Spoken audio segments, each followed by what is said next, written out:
예, 안녕하세요. 종목을 알아보는 주식 공부의 탐색의 멍입니다. 금요일은 4월의 마지막 날이고요. 처음 오신 분들 구독과 좋아요 한 번씩 부탁드리겠습니다. 금일 4월의 마지막 날이었었는데요. 다음 주 5월 3일이죠. 이 공매도 재개를 앞두고 이 우려감이 지속된 가운데 이 외국인과 기관이 연일 순매도하면서 이 코스피 시장 지수를 좀 하락을 하는 모습을 보여주었습니다. 또한 이 달러 강세 흐름 속에 또 아시아 증시가 하락한 점도 이 부담으로 작용을 하면서 이 코스피 시장 같은 경우에는 0.8% 이 하락을 하는 모습을 보여주었었고요.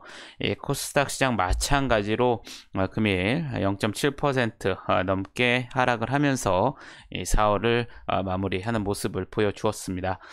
그러면 금일은 어떠한 또 섹터의 이슈들이 있었는지 같이 한번 알아보도록 하겠습니다. 먼저 연일 이번 주에 계속 나왔던 섹터죠. 이 조선 관련 섹터인데요. 이 신영증권에서 또 이 보고서가 나왔는데요. 이 6년 이상의 이 수주 기근을 겪은 이 조선 업체들이 이 환경 규제 강화에 따른 저속 운항의 만연화, 또 중단기 인도량 부족에 따른 해운 시황의 호조 지속과, 또 2023년까지 인도 가능 슬록 소진에 따른 성과 상승의 시작, 그리고 이 장기간 줄어들기만 한 이 조선 시장의 건조 능력으로 인한 이 공급 부족 상황이 이어질 것으로 예상된다고 밝혔습니다. 이에 조선업에 대한 투자 의견을 비중 확대로 유지를 했고요. 이 목표 주가 산정에 적용하는 배수를 상향 조정하면서 이 전체 커버리지 종목의 목표 주가를 상향한다고 밝혔습니다.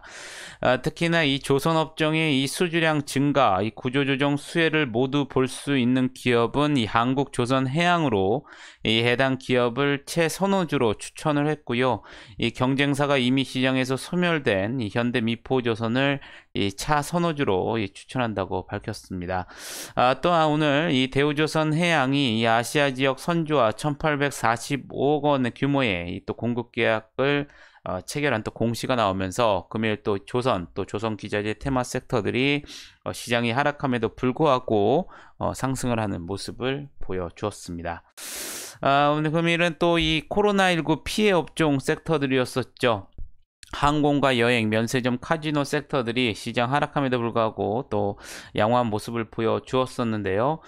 이 코로나19 백신 1차 접종자가 이 300만 명을 돌파했다는 소식 속에 이 여행지에게 이 기대감이 반영이 되면서 이 앞서 말씀드린 섹터들이 상승을 하는 모습을 보여주었습니다.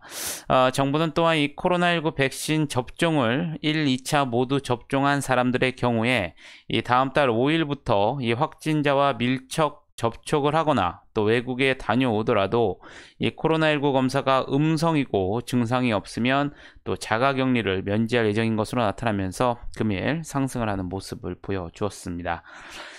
또한 이 스푸트니크 V 이 관련 섹터인데요. 어제 이 식품의약품안전처가 이 러시아의 이 코로나19 백신 이 스푸트니크 V의 국내 사용 허가를 위한 사전 검토에 돌입했다고 밝혔습니다. 다만 식약처는 이 해당 백신은 정부에서 도입 계획을 발표한 백신은 아니라고 밝혔고요. 휴원수의 신청에 따라서 사전 검토를 진행한다고 밝혔습니다. 식약처는 휴원수가 제출한 이 비임상 자료에서 이 백신의 안정성과 또 효과성을 검토할 것으로 알려졌고요. 또한 이 보령제약 계열사인 보령바이오파마가 러시아 국부펀드 지엘라파와 러시아 코로나19 백신 스푸트니크 V 생산을 위한 또 기술 이전 계약을 체결한 것으로 전해지면서 금일 상승을 하는 모습을 보여주었습니다. 또 은행 관련 섹터들 이베스트 투자증권에서 이 금융당국이 이 가계부채 관리 조치를 발표한 가운데 이 은행 성장성 제약의 요인이긴 하지만 이 수익성 확보 측면에서는 긍정적인 이슈라고 밝혔습니다. 은행권 가계대출 증가율이 관리 목표에 비해 월등히 높은 수준을 보이고 있어서 이 대출 통제 조치가 이 중장기적 성장성의 이 부정적 이슈이기는 맞지만 이 시차와 단계를 두고 적용되는 데다 이 또 대출 억제를 충분한 가상금리 확보 수단으로 활용하고 있어서 이 수익성 확보에는 오히려 긍정적일 것이라고 전망을 했습니다. 아울러 또 최근 하락세를 보였던 이 미국 국채 금리가 또 반등하는 모습을 보이고 있고요. 국내 주요 은행들의 1분기 실적이 이 호실적을 보이고 있는 점도 금일 은행 테마에 또 긍정적으로 작용을 하면서 금일 상승하는 모습을 보여주었습니다. 조림사업 같은 경우에도 어제 말씀드렸다시피 목재 가격 이 상승세가 지속되면서 상승하는 모습을 보여주었었고요. 지난 3월 의복 등 이춘 내구재 판매가 9% 넘게 증가했다는 소식 속에 패션 의류 관련 섹터들도 상승을 하는 모습을 보여주었습니다. 그러면 다음 주에는 또 어떠한 일정들이 있는지 같이 한번 알아보겠는데요. 5월이 이제 시작되는데요. 일단 다음 주에 중국은 노동절 연휴로 다음 주에 또 이 수요일까지 중국이 휴장을 합니다. 또 앞서 말씀드린 것처럼 5월 3일에는 이 공매도 이 부분적 가 재개될 예정이고요. 기타 이에 특별한 이슈는 없고 다음 주에도 또 이 기업들의 실적 발표가 또 이어질 것이기 때문에 여러분들이 참고를 하시면 좋으실 것 같겠습니다. 그러면 5월 3일 월요일에는 어떠한 일정들이 있는지 같이 한번 알아보도록 하겠습니다. 5월 3일부터 이 코스피 200과 이 코스닥 150을 구성하는 이 대형주를 중심으로 공매도가 부분적으로 재개될 예정입니다. 나머지 종목들은 뭐 별도 기한 없이 또 공매도 금지 조치가 영장될 예정이라는 점 여러분들이 참고를 하시면 좋으실 것 같겠고요. 한편 또 개인 투자자를 대상으로 2조 4천억 원 규모의 이 대주 서비스도 또 제공될 예정이라는 점도 여러분들이 참고를 하시면 좋으실 것 같겠습니다. 다음 주 월요일날 영국, 중국, 일본 증시가 또 휴장에 들어가고요. 또한 5월 3일부터 5월 5일까지 런던에서 이 G7 외교개발장관 회의가 대면으로 개최될 예정입니다. 이번 회의는 G7과 유럽연합 외에 이 한국, 인도, 호주, 남아프리카 공화국의 외교장관 및 동남아시아 국가연합 사무총장이 이 게스트로 또 초대된 것으로 알려져 있고요. 이번 G7 회의에서 한미일 3국이 외교장관 회의를 할 예정이라는 점도 여러분들이 참고를 하시면 좋으실 것 같겠습니다. 프랑스 정부가 또 5월 3일부터 이 4단계에 걸쳐서 코로나19 확산 방지를 위한 이 세 번째 이 전국 단위 이동 제한 조치 완화에 돌입할 예정입니다. 여러분들 참고하시면 좋으실 것 같겠고요. 휴마시스가 자가 검사용 이 코로나19 항원 진단 키트를 또 판매 개시할 예정이라는 점도 여러분들이 참고를 하시면 좋으실 것 같겠습니다. 5월 3일 앞서 아래 보이시는 SK바이오사이언스, 코롱인더, 서울바이오시스, 한국타이어앤테크놀로지 등의 또 기업 실적 발표가 있으니까 여러분들 참고를 하시면 좋으실 것 같겠습니다.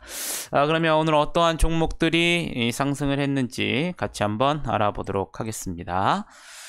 먼저 CSA 코스믹인데요. 어제 이 상장 적격성 실질 심사 대상에서 제외가 됐다라는 소식 속에 거래가 재개되면서 어제 상한가에 들어가는 모습을 보여주었는데요. 금일도 상한가에 들어가면서 2일 연속 상한가에 들어가는 모습을 보여주었습니다.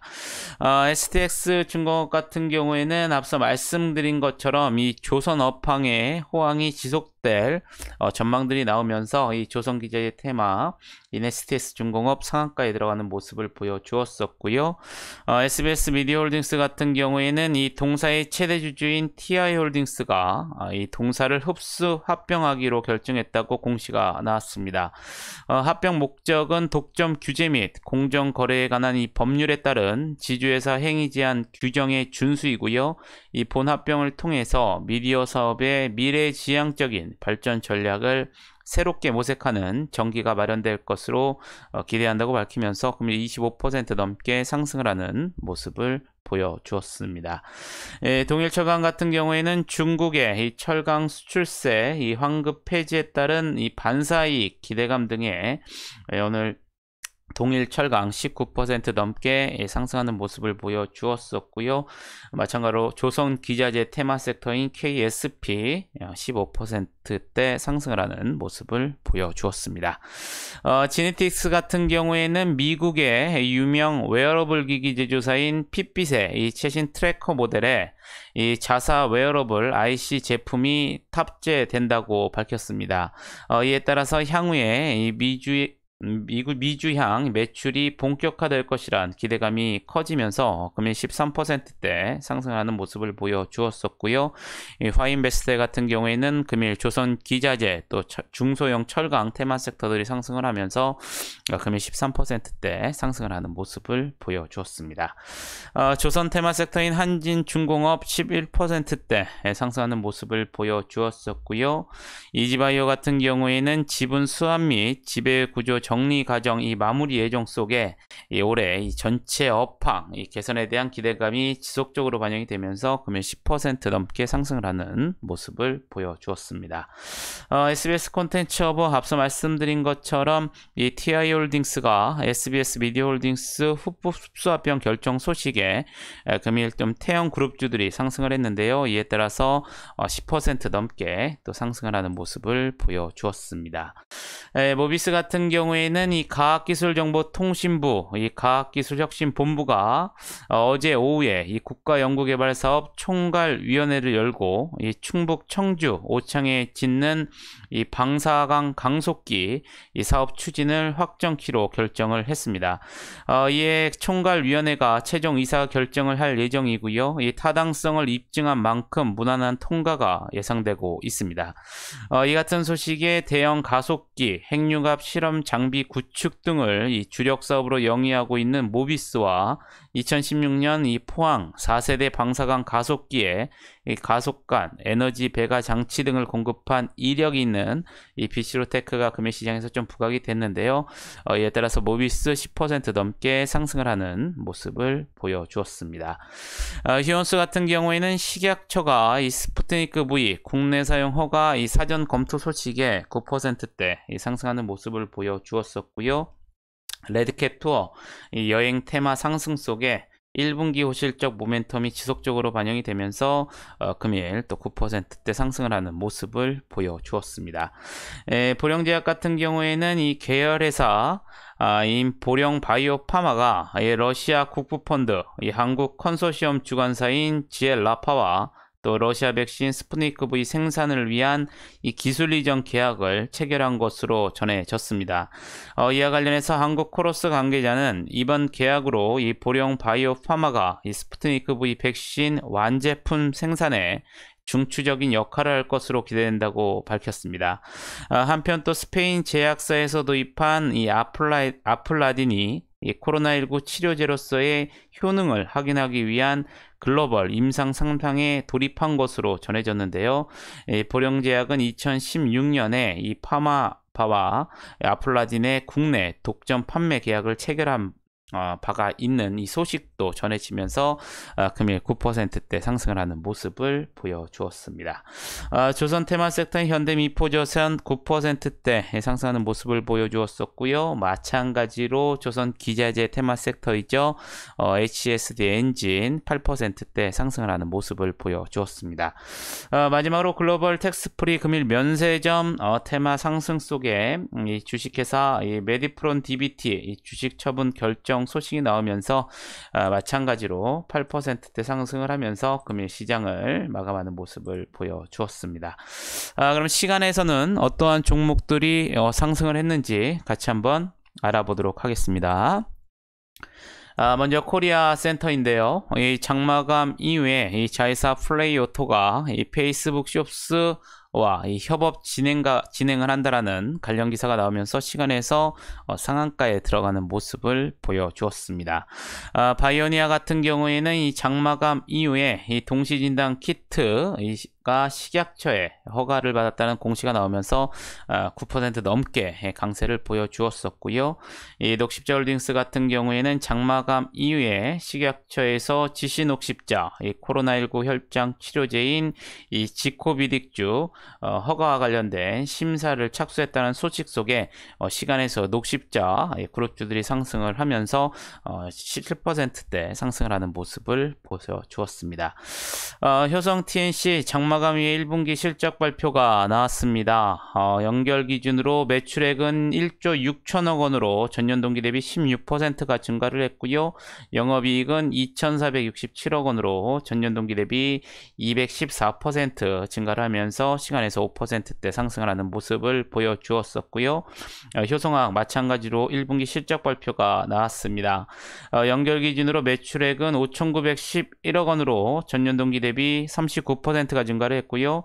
영업이익은 611억 원으로 전년 동기 대비 392%가 증가했다고 발표하면서 마찬가지로 5%대 상승을 하는 모습을 보여주었습니다. 효성 같은 경우에는 1분기 실적이 연결 기준으로 매출액 6,860억 원으로 전년 동기 대비 9%가 증가를 했고요. 영업이익은 1,006억 원으로 전년 동기 대비 1,780%가 증가를 하면서 시간에서 4%대 상승을 하는 모습을 보여주었습니다. 효성 첨단 소재 연결 기준으로 매출액 7,694억 원으로 전년 동기 대비 11%가 증가를 했고요. 영업이익은 833억 원으로 전년 동기 대비 192%가 증가했다는 소식이 나오면서 시간에서 3%대 상승을 하는 모습을 보여주었습니다. 앞서 말씀드린 것처럼 이 녹십자 그룹주들이 상승을 했었죠. 녹십자 3%, 녹십자 MS도와 마찬가지로 3%대 시간에서 이 상승을 하는 모습을 보여주었습니다. 드리머스 컴퍼니 같은 경우에는 장마감 이후에 이 700억 원 규모의 제3자 배정 유상증자 결정 공시가 나오면서 2% 넘게 상승을 했고요. 린드먼 아시아 장마감 이후에 10억 원 규모의 이 자사주 취득 신탁 계약 체결 결정 공시가 나오면서 2%대 상승을 하는 모습을 보여주었습니다. 마지막으로 녹십자 랩셀, 이 녹십자 그룹주 상승 속에 시간에서 2%대 상승을 하면서 금일 이 4월에 장을 마감하는 모습을 보여주었습니다. 4월 한 달 동안 상당히 코스피가 이 3,000포인트를 넘어서면서 어느 정도 이제 박스권에서 조금 움직이는 모습을 좀 보여주었던 한 달이었던 것 같습니다. 5월 3일 공매도가 재개되는데요. 이에 따른 어떠한 영향들이 있을지, 그리고 또 이 실적 발표가 이제 거의 마무리가 되면서 또 글로벌 증시에서는 어떠한 또 방향들이 살지 여러분들이 좀 잘 체크를 하시면서 5월 달도 여러분들이 세우신 원칙 매매를 하신다면 좋은 결과가 있을 거라 예상이 됩니다. 아무쪼록 4월 한 달 동안 여러분들 매매하시느라 고생이 많으셨고요. 영상이 도움이 되셨다면 좋아요, 구독, 알림 설정 부탁드리겠습니다.